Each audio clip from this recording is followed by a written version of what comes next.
Hi, I'm Ludovic from Dash Research Asia. I'm here to explain how our research on probabilistic filters will improve the notification system, which is a new feature of evolution and thus enhance the user experience of the Dash blockchain. So basically, when a new block is mined on the blockchain, servers from the network have to notify you on your smartphone if you are concerned about one or several transactions that occurred. To do so, your phone sends what is called a probabilistic filter to a distant server. So, what is a probabilistic filter?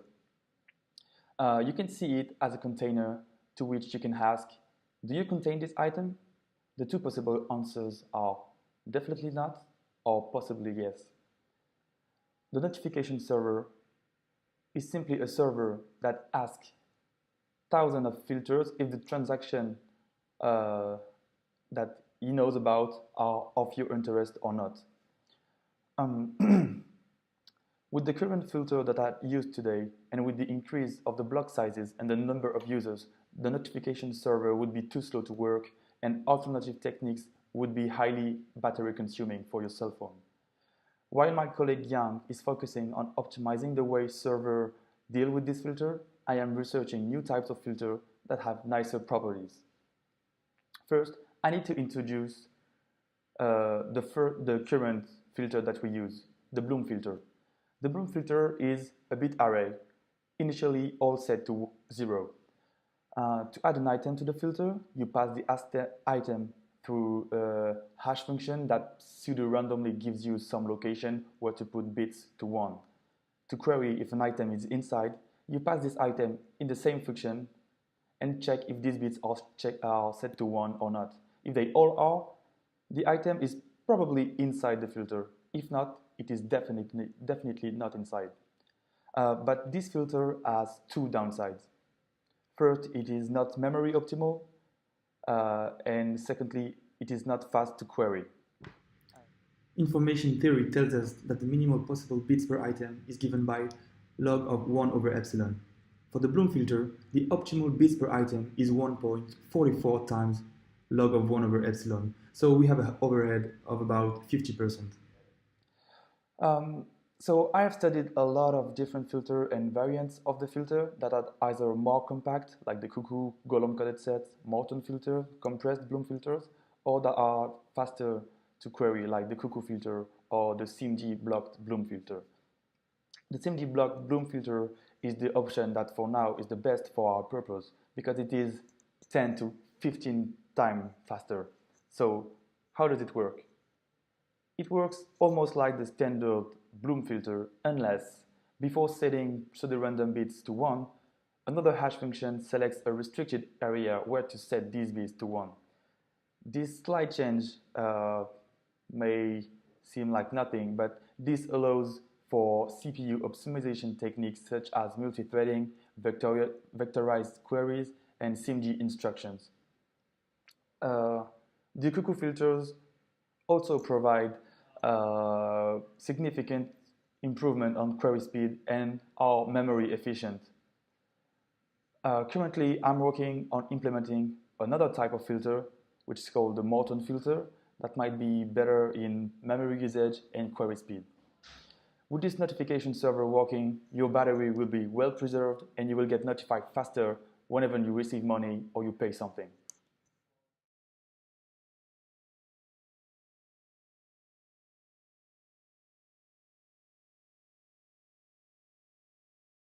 Hello everyone, I'm Yang from Dash Research Asia. I'm here to present my recent work. So as Ludovic said, he's doing research on the probabilistic filters and trying to find a better filter, faster and smaller for our notification server. And my work is to optimize our server to make the Bloom filter work faster in our case. The Bloom filter is set up in Dash to protect the privacy of the client. In Dash, every client has his own Bloom filter, and each time there is new transactions coming from the network, the server will check the addresses in the transaction against each Bloom filter.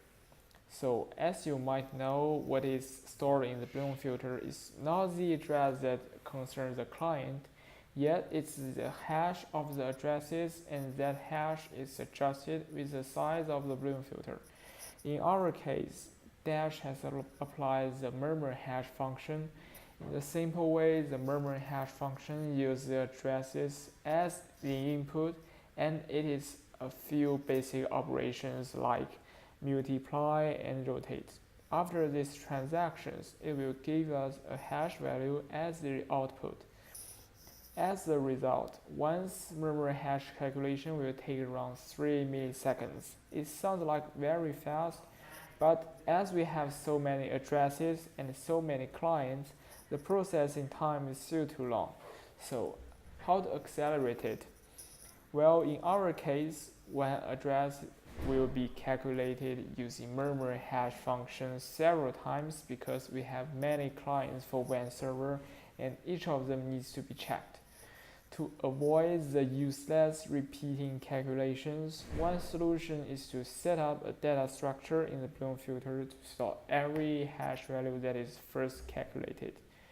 We have tried to set up a hash table. The hash table here just stores every address and its corresponding hash value. So we won't need to calculate a second time. But instead, it will be a query and the processing time is 2 times faster than before. That's a very good news, right? So what we need to do now is to trying to combine the faster filter which Ludwig has tested with my tricky skills in the server to make a really efficient notification server. So in conclusion, our goal is to construct an efficient server, and here the efficient doesn't only mean it's efficient for now, for the currently using Dash, but also the Dash in the future. That means even after Dash has scaled, the transaction per second has doubled, or more and more people are using Dash as a currency, our notification server will still be efficient enough. So to achieve this, first we need to make sure that we are using a good tool.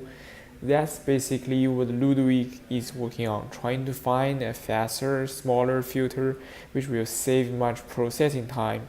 In addition, we also need to optimize the server to make sure the server will do its best. In our case, that is my work, to simplify the processing of verifying, to avoid repeating calculations, and in the future we will try to combine these two aspects together and see how efficient this server is, and if it is still not good enough, we will try to find other better solutions.